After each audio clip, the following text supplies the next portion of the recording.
아멘. 하나님 말씀은 이사야 1장 2절부터 9절까지 말씀입니다. 구약성경 967쪽에 있습니다. 이사야 1장 2절부터 9절까지 말씀 한 절씩 교독하겠습니다. 제가 먼저 2절 읽겠습니다. 하늘이여 들으라, 땅이여 귀를 기울이라. 여호와께서 말씀하시기를 내가 자식을 양육하였거늘 그들이 나를 거역하였도다.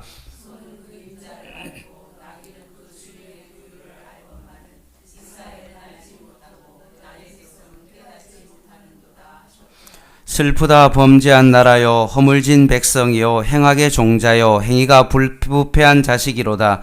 그들이 여호와를 버리며 이스라엘의 거룩하신 이를 만홀히 여겨 멀리하고 물러갔도다.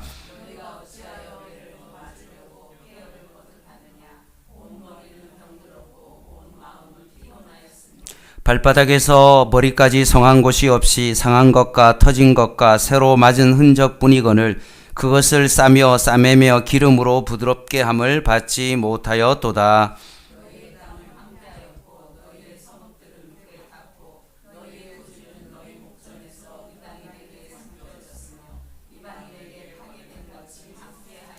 딸 시온은 포도원의 망대같이 참외밭의 원두막같이 에워싸인 성읍같이 겨우 남았도다. 만군의 여호와께서 우리를 위하여 생존자를 조금 남겨두지 아니하셨다면 우리가 소돔과 고모라 같았으리로다. 아멘. 저희가 성경 개관을 하면서 이제 모세오경을 살펴봤고 역사서를 살펴봤고 시가서를 살펴봤습니다. 모세오경은 5건이었고 역사서는 12건이었습니다.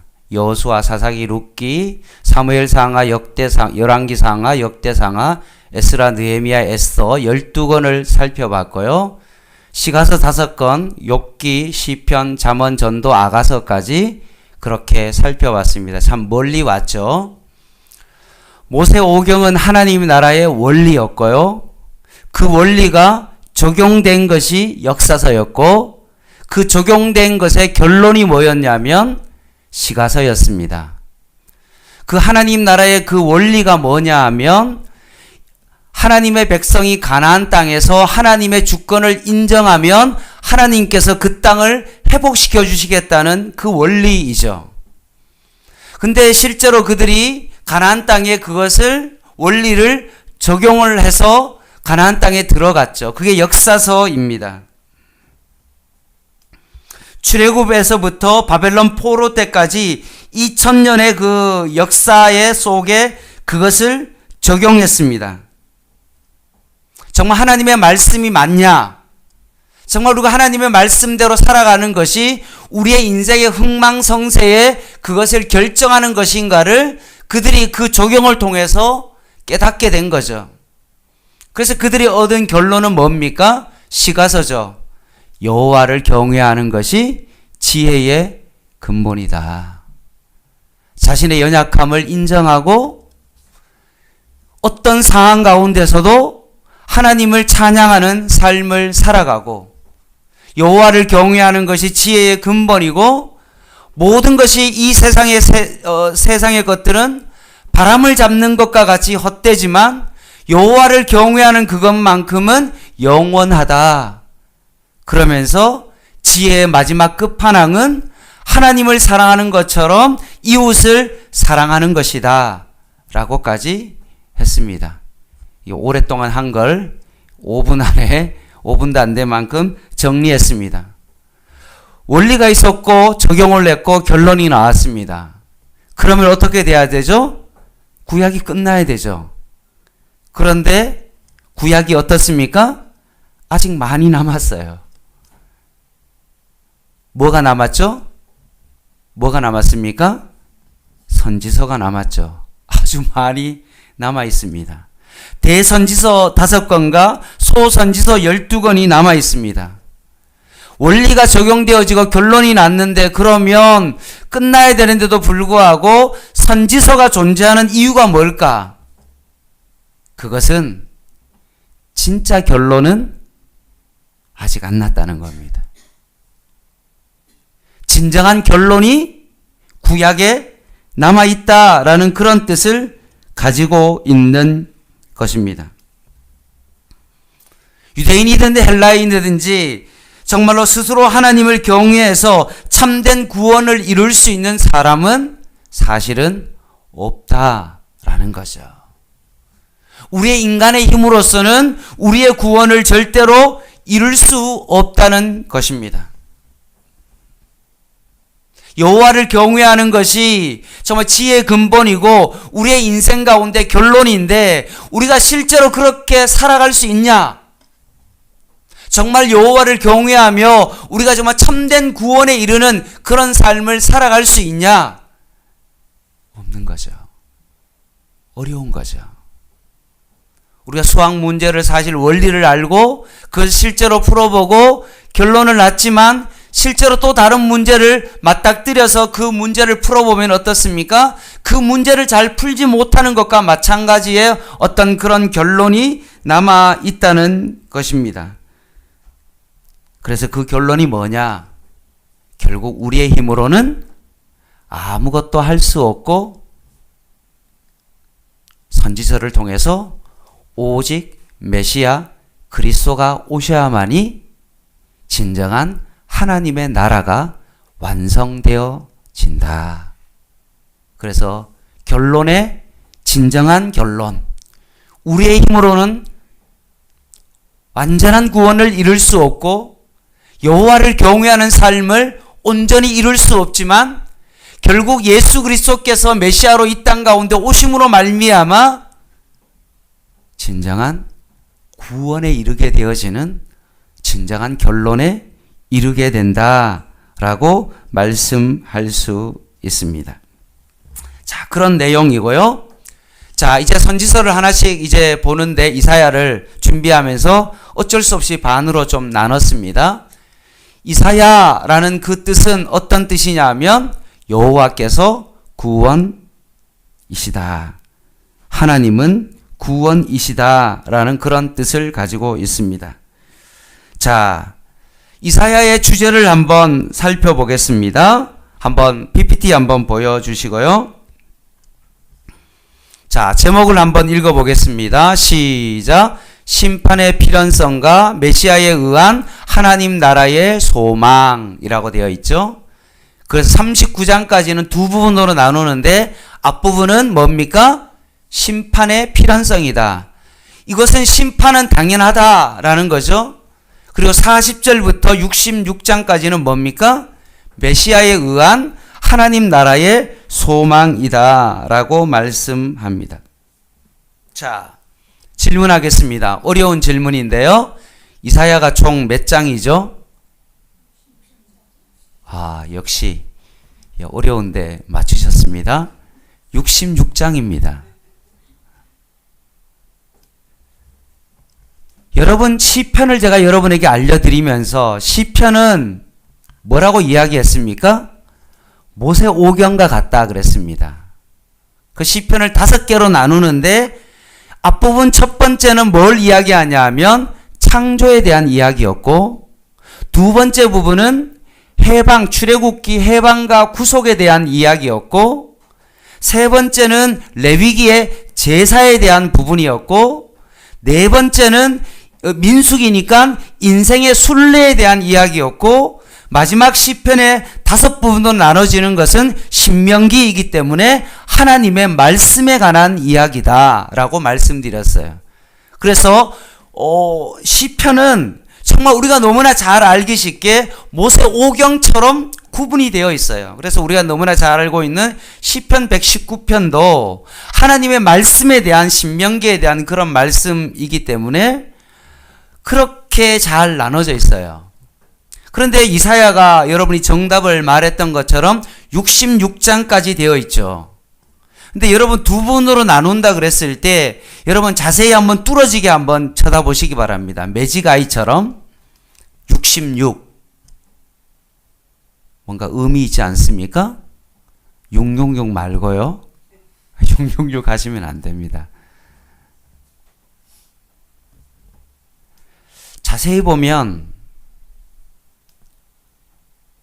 이 숫자가 저희 교회 출입문 숫자예요. 맞죠? 화장실 갈 때 몇 번 누르십니까? 예? 안 들어가세요? 권영원 전사님 맨날 문 열어놓으니까 그냥 주일날 그냥 들어가시죠. 급할 때 교회 와서 화장실 들어갈 때, 지하에 들어갈 때 번호 몇 번 눌리십니까? 3927.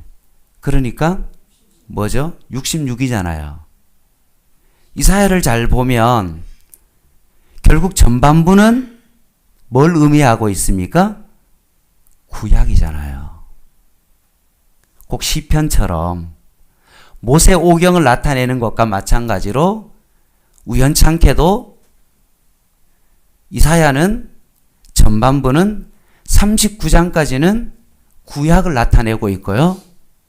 결국 이 구약으로는 이 심판을 모면할 수 없는데 이 심판 가운데 40장부터 66장까지 27건이 무엇을 의미합니까? 신약을 이야기하죠. 결국 메시아에 의해서 하나님의 나라에 대한 소망을 가지게 하는 책이 무엇입니까? 신약이잖아요.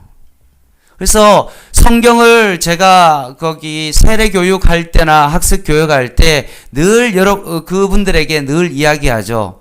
성경 구약과 신약의 가장 핵심은 뭐냐? 십자가다. 예수님이 이 땅 가운데 오시는 것인데 구약의 사람들은 어떻게 구원을 받았냐? 오실 메시아를 바라보면서 구원을 받았고 신약의 사람들은 오신 예수 그리스도를 믿음으로 구원을 받았다. 그래서 예수님을 믿는 것만큼은 어떻습니까? 구원의 조건이 되는 거죠. 구약의 사람들이 율법으로 구원을 얻은 것이 아니라 오실 예수 그리스도를 믿음으로 구원을 받고 신약의 성도들은 오신 예수 그리스도를 믿음으로 구원을 받았기 때문에 구약과 신약의 핵심은 바로 뭐냐? 바로 예수님이다 라고 가르치는 것과 마찬가지로 이 이사야 말씀도 어떻습니까? 전반부는 구약이고 후반부는 신약과 같은 그런 내용이다 라고 말씀하고 있습니다. 자, 그런데 일단 앞부분은 제목이 뭐라고 되어 있습니까? 심판의 필연성이죠. 그러면 어디를 심판하냐라고 했을 때 이 심판은요, 유다에 대한 심판과 이방 나라에 대한 심판에 대한 이야기가 나옵니다. 자, 그 이야기를 제가 한번 해보려고 합니다. 이 부분은 제가 그냥 선지자 이야기는 좀 넘어가고 그냥 바로 본문으로 좀 들어갈게요. 이제 성경을 좀 여러분 좀 펴셔야 됩니다. 이사야 1장 1절을 한번 보시고 PPT 만약에 좀 성경 찾기가 어려우신 분은 PPT를 한번 보시면 되고요. 1장 1절에 보면 배경이 나오는데 이사야가 활동했던 그 시기가 언제입니까? 우시야, 요담, 아하스, 히스기야 시대에 활동했던 사람이 누구입니까? 이사야 선지자입니다. 그때 어떤 일이 벌어졌냐 하면 요 시기에 이사야가 활동했던 그 시대에는 아수르라는 아주 강력한 나라가 있는 거예요. 그래서 그 나라가 BC 722년에 북이스라엘을 완전히 삼켜버렸어요. 여러분 아시는 것처럼 솔로몬 이후에 남유다와 북이스라엘로 나라가 갈라졌잖아요. 그런데 두 나라가 갈라져서 각자의 왕이 있었는데 그 북쪽의 이스라엘, 열지파를 통해서 세운 그 북이스라엘의 그 나라가 그 아수르라는 더 강력한 나라를 통해서 그 나라가 멸망되어진 거예요. 그러면 그 아수르라는 나라가 북이스라엘만 잡아삼킬까요? 안 그렇겠죠. 옛날에 중국이 어떻습니까? 우리나라를 침범하기 위해서 어디를 먼저 침범합니까? 고구려를 침범해요. 그러면 밑에 있는 신라와 백제는 어떻습니까? 고구려가 침략당하면 신라와 백제는 어떻게 되어지죠? 마음이 야, 곧 침범하겠다 전쟁을 대비해야겠다. 우리도 고구려가 망했던 것처럼 우리나라도 곧 망하게 될 것이다 라는 위기감을 가지고 두려움 가운데 있겠죠. 마찬가지입니다. 아수르 나라가 북이스라엘을 완전히 잡아삼키고 난 다음에 남유다까지 침범하는, 야금야금 침범하는 어떤 그런 상황 가운데 있었던 거예요.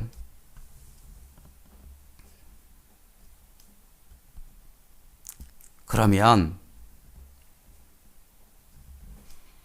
왜 이런 일이 일어났냐?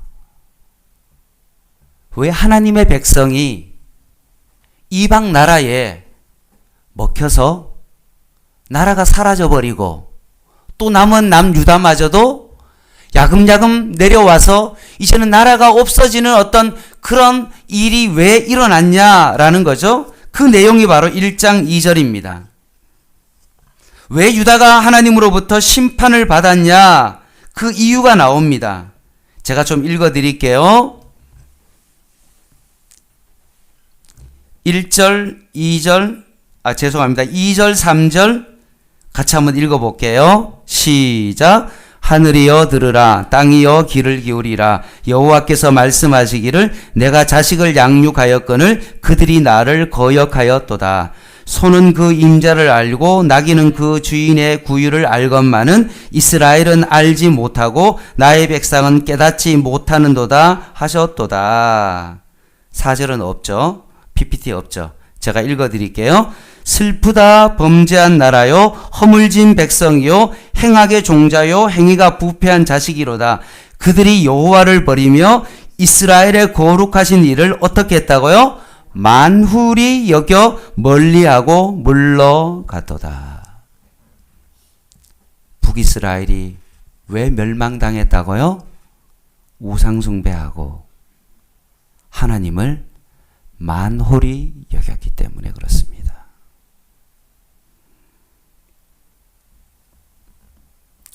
소도 그 임자를 알고 나귀도 주인의 구유를 알건만은 이스라엘은 어떻습니까? 그것을 알지 못하고 그 백성이 깨닫지 못했기 때문에 지금 아수르라는 그 이방 나라의 그 막대기를 통하여 지금 이런 엄청난 일을 당하고 있다라는 것을 이사야가 알려준 책이 바로 이사야서입니다. 여러분 생각해 보세요. 저희 집에 강아지도요, 주인이 누구인 줄 알아요. 제가 들어가면요, 벌써 제 옆에 딱 붙어 있어요. 왜 그런 줄 아십니까? 제가 맛있는 걸 준다는 것을 알기 때문에 그래요. 개도 주인을 아는데 이스라엘이 주인을 몰라봤다는 거예요. 그래서 이렇게 이방 나라를 통해서 너희들이 심판을 당하고 있다라고 말씀합니다. 자식을 양육했는데 나를 거부하고 우습게 여기고 우상 숭배를 섬겼기 때문에 하나님께서 어떤 마음이 있습니까? 다 싹 다 갈아엎고 싶은 그런 마음이 드는 거예요. 그렇게 포도원에 극상품의 포도를 심었는데도 불구하고 열매를 맺지 못하고 주인을 알아보지 못하고 우상 숭배하고 바알을 섬기는 그들이 하나님께서 보시기에 어떻습니까? 그냥 싹 다 갈아엎고 싶은 그런 마음인 거예요. 지금 하나님의 마음이 그래요. 그럼 그래야 되지 않을까요? 자식이 여러분을 배신했다. 그럼 어떻게 해야 됩니까? 호적을 파야죠. 뭐 때려서라도 쫓아내든지 뭔가 그렇게 하고 해야 되지 않습니까? 그런데 하나님께서 이스라엘을 싹 쓸어버리지 않는 이유가 뭘까요? 1장 8절을 한번 보시기 바랍니다. 같이 한번 읽어볼게요. 시작. 딸 시온은 포도원의 망대같이 참외밭의 원두막같이 애워싸인 성읍같이 겨우 남았도다. 여기 딸 시온은요, 남유다를 의미해요. 이스라엘 백성을 의미해요. 그런데 이스라엘이 지금 어떤 상태입니까? 포도원의 망대같이, 지금으로 말하면 원두막 있죠. 원두막만, 참외의 원두막만 남겨두고 어떻게 됐습니까? 나머지는 다 아수르로 인해서 에워싸였다는 거예요. 여기서 원두막은 무엇을 의미합니까? 예루살렘 성만 남겨두고 이제는 다 아수르에 의해서 점령당하는 그런 날이 왔다라고 말합니다. 하나님께서 다 쓸어버려야 되지 않습니까? 이 정도면? 이제까지 그렇게 참아왔으면 정말로 내가 다 갈아엎어버리고 새로운 민족을 통해서 하나님의 구원을 이뤄갈 만도 한데 하나님께서 왜 참외밭에 원두막을 남겨두신 이유가 뭘까요? 그거는요, 하나님께서 노아와 약속을 했어요. 내가 다시는 세상을 완전히 멸절하지 않겠다. 하나님께서 약속했기 때문에 그래요. 또한 다윗의 대를 이어서 결국은 왕위를 이어가겠다라고 사무엘하 7장에 말씀했기 때문에 하나님께서 그렇게 말씀했기 때문에 그 고백 때문에 하나님께서 싹 멸하지 않고 결국은 남은 자를 하나님께서 세우신 것입니다. 그래서 오늘 9절 말씀에 보면 만군의 여호와께서 우리를 위하여 생존자를 조금 남겨두지 아니하셨더라면 그 상태가 어떤 상태가 됩니까? 소돔과 고모라처럼 완전히 정말 불로 그 성읍을 불태워버리는 그런 일들이 심판이 있어야 되는데도 불구하고 하나님께서 남겨두셨다는 것입니다. 그들의 상태가 어떻습니까? 11절 말씀에 그들이 무수한 재물을 가지고 하나님 앞에 예배드리러 막 달려옵니다. 12절 말씀에 너희가 내 앞에 보이려 온다. 겉보기에는 어떻습니까? 하나님 앞에 뭔가 예배드리는 척 하나님 앞에 나아오지만 실제로 그들의 어떤 마음은 어떻습니까?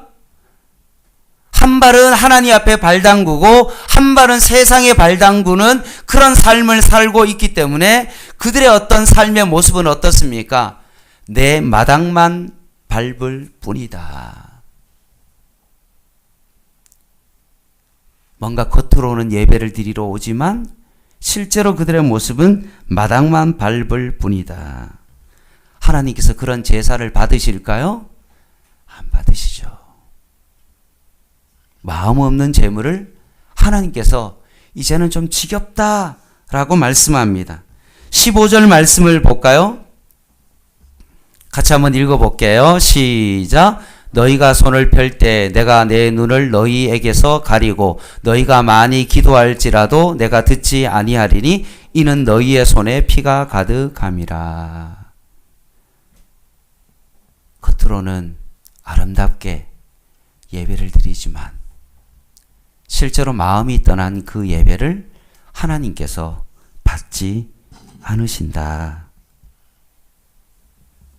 하나님께서 좋은 포도나무를 심었는데 열매를 맺지 못하는 그들의 모습을 적나라하게 1장에 드러내고 있는 것입니다. 그래서 하나님께서 어떻게 하십니까? 3장 1절을 한번 보시기 바랍니다.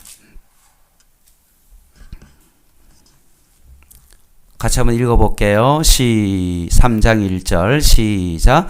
보라, 주 만군의 여호와께서 예루살렘과 유다가 의뢰하며 의지하는 것을 제하여 버리시되 곧 그가 의지하는 모든 양식과 그가 의지하는 모든 물과. 그래서 하나님께서 이스라엘 백성을 어떻게 하신다고요? 그들이 의지하는 것을 제하여 버리시겠다라고 말씀합니다. 어떤 것이 있습니까? 3장 16절에 나옵니다. 같이 한번 읽어볼게요. 시작. 여호와께서 또 말씀하시되 시온의 딸들이 교만하여 느린 목 정을 통하는 눈으로 다니며 아기작거려 걸으며 발로는 쟁쟁한 소리를 낸다 하시도다 라고 말씀하십니다. 그래서 18절부터 23절까지 나오는 것이 뭡니까? 발목걸이, 팔찌, 하관, 반달 장식 이런 것들을 하나님께서 다 제하여 버리신다라고 말씀하시면서 24절을 한번 볼까요? 그때에 뭐라고 이야기하고 있습니까? 썩은 냄새가 향기를 대신한다라고 말합니다. 뭔가 아름답게 하나님 앞에 예배를 드리는 척 하는데 실제로 그들이 의지하는 것은 무엇입니까? 세상이고 팔찌고 느린 목이고 세상에 좋아하는 어떤 그런 것들을 늘 마음에 두고 하나님 앞에 예배를 드리는데 그들의 의지하는 것들을 다 제하여 버리니까 남는 건 뭡니까? 썩은 냄새밖에 그들이 남지 아니했다. 수치스러움의 흔적이 아름다움을 대신했다 라고 이사야가 말씀합니다. 그래서 경고의 메시지를 하는 거예요. 그래서 이사야가 이런 말씀을 던지는 겁니다. 5장 1, 2절 말씀 한번 볼까요? 계속 얘기했던 건데요. 5장 2절 같이 한번 읽어볼게요. 시작. 땅을 파서 돌을 제하고 극상분 포도나무를 심었도다. 그 중에 망대를 세웠고 또 그 안에 술틀을 팠도다. 좋은 포도 맺기를 바랐더니 들 포도를 맺혔도다. 아멘.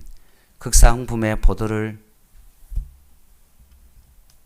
심었는데 들포도를 맺었다. 들포도를 먹으면요 입에 딱 뱉는 순간 어떻습니까? 이럴 수밖에 없는 게 들포도예요. 너무나 좋은 걸 심었는데 그들이 여호와를 의지하지 아니하고 세상을 의지함으로 들포도를 맺게 되었다라고 말씀합니다.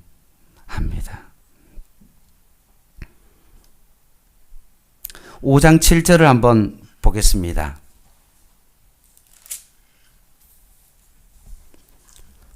5장 7절 제가 읽어드릴게요.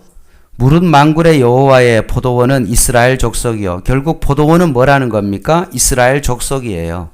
그가 기뻐하시는 나무는 어떤 사람입니까? 유다 사람이에요. 근데 그 사람들이 어떻게 했습니까? 정의를 하나님께서 바라고 극상품의 포도를 심었는데 그들에게 맺힌 열매는 어떤 겁니까? 포악의 열매가 맺혔다는 거예요. 그들에게 공의를 바라셨는데 도리어 어떻습니까?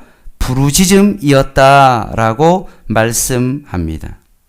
그래서 5장 6절에 보니까 그들이 뭘 맺었냐 하면 찔레와 가시가 그들의 삶 가운데 돋아났다라고 말합니다.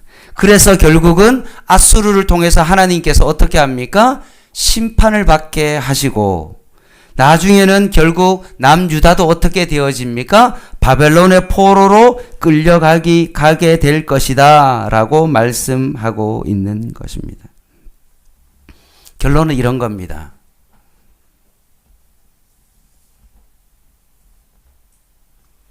하나님의 백성이 하나님 나라의 원리대로 살지 아니하고 세상의 방법대로 살아가고 주인을 알아보지 못하고 주인을 배신하고 살아갔을 때 하나님께서는 어떻게 했습니까? 이방인을 통해서 하나님께서 이스라엘 백성을 심판하신다.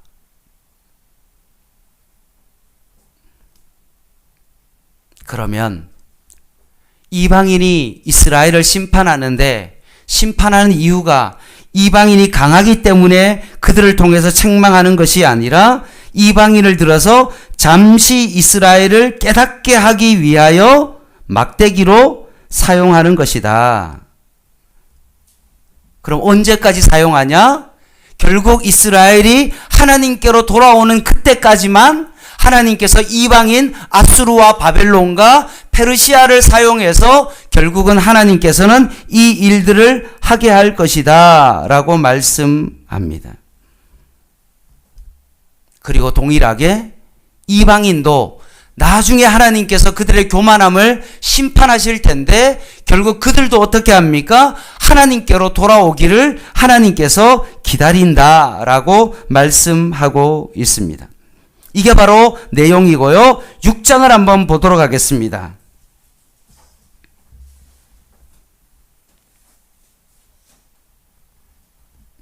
6장 1절에 보면 하나님의 보좌에 보면 보좌에 그분이 앉으셨는데 그의 옷자락은 성전에 가득했다라고 말합니다. 그리고 거기에 6장 2절에 보니까 스랍이 나오죠. 여기 스랍은 뭐냐 하면 천사입니다. 천사가 6장 2절에 보니까 날개가 몇 개 있어요? 6개가 있죠. 그래서 위에 두 날개는 어떠합니까? 자신의 얼굴을 가렸다고 그러고요. 아래에 두 날개는 어떻게 합니까? 자기의 발을 가렸죠. 그러면 나머지 두 날개로는 뭐 하겠습니까? 나는 역할을 하는 것이 바로 천사다라고 그렇게 되어 있습니다. 그런데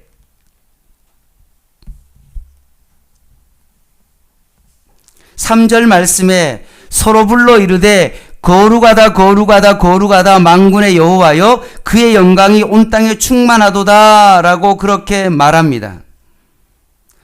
천사가 그렇게 거룩하신 하나님을 찬양하죠.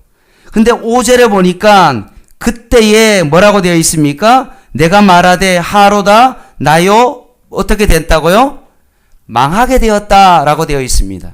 여러분, 죄인이요 하나님의 보좌에 하나님을 바라보면 어떻게 되어집니까? 어떻게 되죠? 죽죠. 대제사장이 지성소 안에 들어가서 죄를 가지고 지성소 안에 들어가면 그 안에서 즉사하잖아요. 우리가 하나님을 대면하여 볼 수가 없는 겁니다. 언약을 맺을 때도 그 쪼갠 그 동물 사이로 지나갈 때 그 하나님이 지나가는 어떤 거기에 불이 임할 때 그 하나님을 볼 수가 없어요. 정면으로 바라보면요. 그 사람은 죽는데 어떤 일이 벌어졌냐 하면 이 이사야가 환상 가운데 그것을 보게 되었다는 거죠. 그러니까 5절에 어떻게 되었습니까? 야, 나는 이제 하나님의 보좌를 봤으니 어떻게 되어지는 겁니까? 죽을 수밖에 없다는 거예요. 이제 망하게 되었다라고 그렇게 했을 때 6절에 어떻게 합니까? 그때 스랍 중에 하나가 부젓가락으로 제단에 집은 밥힌 숯을 손에 가지고 내게로 와서 어떻게 했습니까? 이사야의 입에 그것을 댄 거죠. 어떤 일이 벌어졌습니까? 죄를 사하여 지는 그런 일이 7절에 일어났다라고 말합니다. 그러면서 구체적으로 말씀하죠. 8절 말씀을 한번 보겠습니다. 내가 또 주의 목소리를 들으니 주께서 이르시되 내가 누구를 보내며 누가 우리를 위하여 갈고 하시니 그때 내가 이르되 내가 여기 있나이다 나를 보내소서 하였더니 라고 되어 있습니다. 여기서 이사야의 소명이 나오죠. 소명장이 나옵니다. 죽을 수밖에 없었던 이사야가 숯불에 입술을 대고 살아났는데 하나님께서 내 마음을 정말로 전해줄 그 사람이 누구냐? 누가 나를 대신하여 좀 갈 수 있겠냐? 라고 했을 때 이사야가 어떻게 대답했습니까? 내가 여기 있나이다. 나를 보내소서 라고 고백하는 것입니다. 그러면서 이제 이사야가 본격적으로 활동을 합니다. 그런데 실제로 그들은 9절 말씀에 어떻습니까? 아무리 이사야가 말을 해도 듣기는 들어도 깨닫지 못하고 보기는 보아도 보지 못하는 그런 일들이 벌어집니다. 10절에 그렇게 귀가 막고 눈으로 듣지 못하고 깨닫는 그 일이 일어나는 이유가 혹시나 고침을 받을까 하노라 라고 하면서 하나님은 듣기를 원하지만 이스라엘 백성이 귀를 막아가지고 눈이 막혀있기 때문에 보지 못한다는 것입니다. 결국 때가 되지 않았다는 거죠. 그래서 6장 11절 말씀에 내가 이르되 주여 어느 때까지이니까 하였더니 주께서 대답하시되 성읍들은 항폐하여 주민이 없으며 가옥들에는 사람이 없고 이 토지는 항폐하게 되며 12절 여호와께서 사람들을 이렇게 말합니다. 멀리 옮기셔서 이 땅 가운데에 항폐한 곳이 많을 때까지니라 라고 하면서 남유다가 바벨론의 포로에 70년 동안 끌려가는 그런 일들이 일어나게 된다는 것입니다. 그래서 포로로 끌려가서 그들이 한번 그들의 삶을 되돌아보는 거죠. 우리가 왜 여기에 포로로 끌려왔지? 왜 우리가 이런 삶을 살아야 될까? 우리의 고향을 등지고 이렇게 이방 땅에서 살아가야 되는 이유가 뭐냐? 그들이 다시 한번 자신의 삶을 되돌아보죠. 그렇구나. 짐승도 주인을 알아봐야 보는데 우리가 하나님을 알아보지도 못하고 보기는 보지만 보지 못하고 듣기는 듣지만 듣지 못하는 삶을 우리가 살아왔구나라고 70년의 그 포로 생활 가운데 그들이 깨닫게 되어지는 것입니다. 그래서 하나님께서 이제 이방을 통해서 심판하시죠. 8장 1절에 나옵니다. 아마 PPT에는 있습니까? 있네요. 같이 한번 읽어볼게요. 8장 1절. 이방인을 통한 심판이 있습니다. 같이 읽어볼게요. 시작. 여호와께서 내게 이르시되 너는 큰 서판을 가지고 그 위에 통용 문자로 마할살랄 하스바스라 쓰라. 좀 말하기도 좀 어렵죠? 마헬살랄 하스바스. 마헬살랄 하스바스. 밑에 각 주에 뭐라고 되어 있습니까? 노략이 속함이라고 되어 있습니다. 이사야 부인이 임신해서 아이 이름을 지었는데 그 이름이 바로 마할살렐 하스바스라고 이름을 짓게 된 거죠.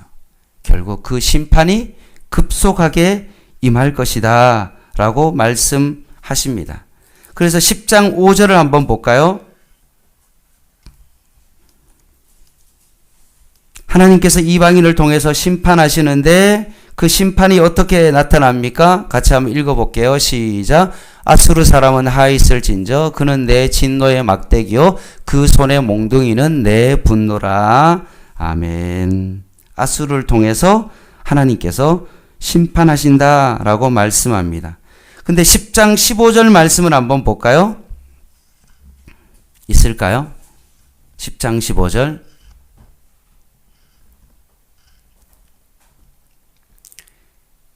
여기 도끼는 아수르를 의미합니다.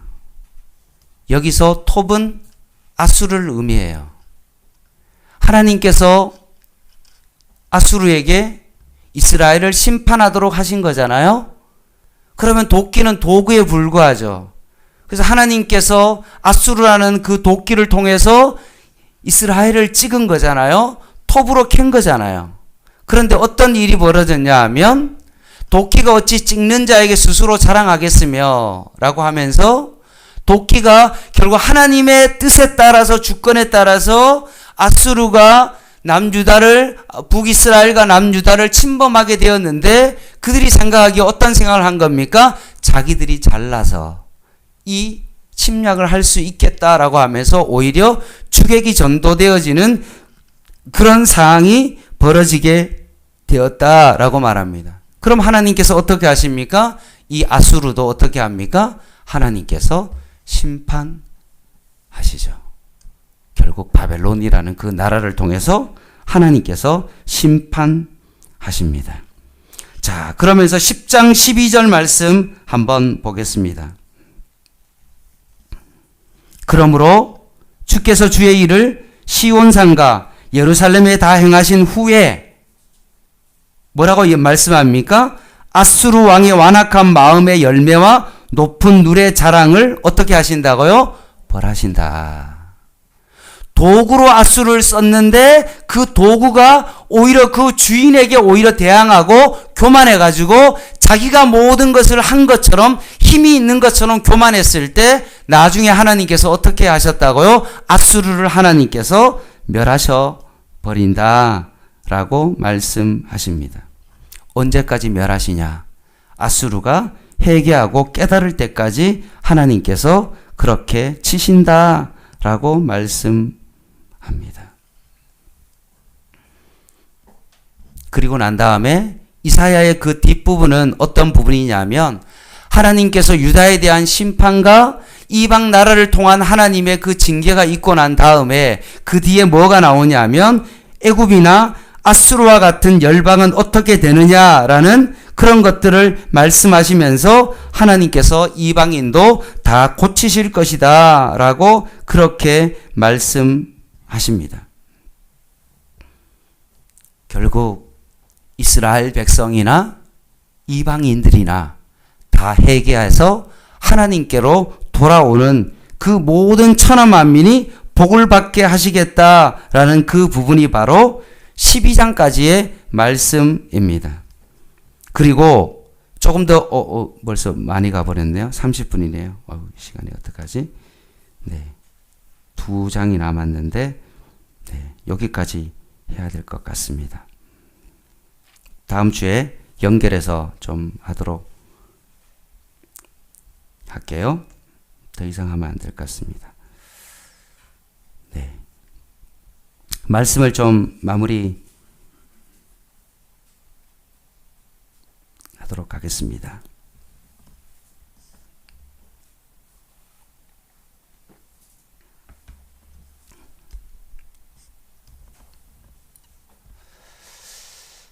오늘 이스라엘 백성을 통하여서 나는 하나님의 백성으로 주인을 알아보지 못하는 그런 상태 가운데 있지는 않는지 다시 한번 되돌아봅니다.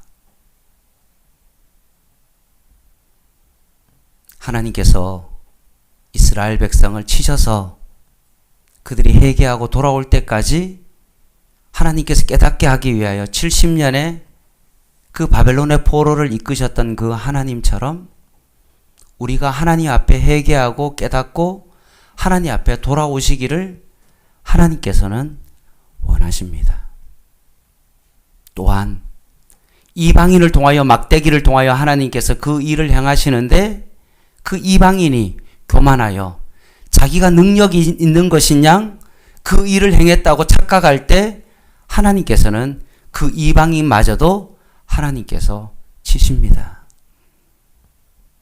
그럼에도 불구하고 하나님께서는 징계가 목적이 아니라 하나님께서 그들을 이방을 통해서 심판하시는 그 이유는 단 하나이죠. 그것이 무엇입니까? 그들이 죄를 깨닫고 하루빨리 하나님께로 돌아오는 것입니다. 하나님의 사명을 깨닫고 주님께로 돌아오는 길 외에는 다른 길이 없습니다. 혹시 하나님께서 여러분을 그 사명의 길로 부르셨는데 하나님께서 누가 나를 대신하여 이 일을 좀 해줄 수 있을까? 라고 하나님께서 여러분에게 질문할 때 주님, 내가 이 일을 하겠습니다. 라고 고백할 수 있는 저와 여러분 되시기를 주님의 이름으로 간절히 부탁을 드립니다. 기도하겠습니다.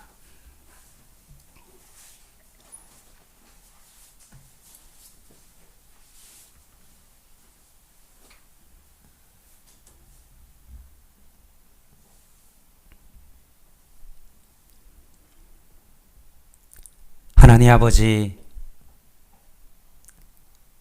오늘 이 시간 이스라엘의 죄악의 모습을 바라보게 하여 주시고 행여나 우리가 하나님 앞에 겉으로는 아름다운 모습으로 예배를 드리지만 그 모든 아름다움의 겉모습을 제거했을 때 우리들의 삶 가운데 썩은 냄새가 나며 하나님의 마당만 밟고 다니는 그런 우리의 신앙은 아닌지 다시 한번 되돌아보게 하여 주시고 하나님 앞에 오늘 저녁에 회개하고 주님 앞에 되돌아오며 주님께서 나를 부르셨을 때 주님 내가 여기 있습니다 라고 고백하며 그 사명을 감당하며 나아갈 수 있는 저희들 되게 하여 주시옵소서.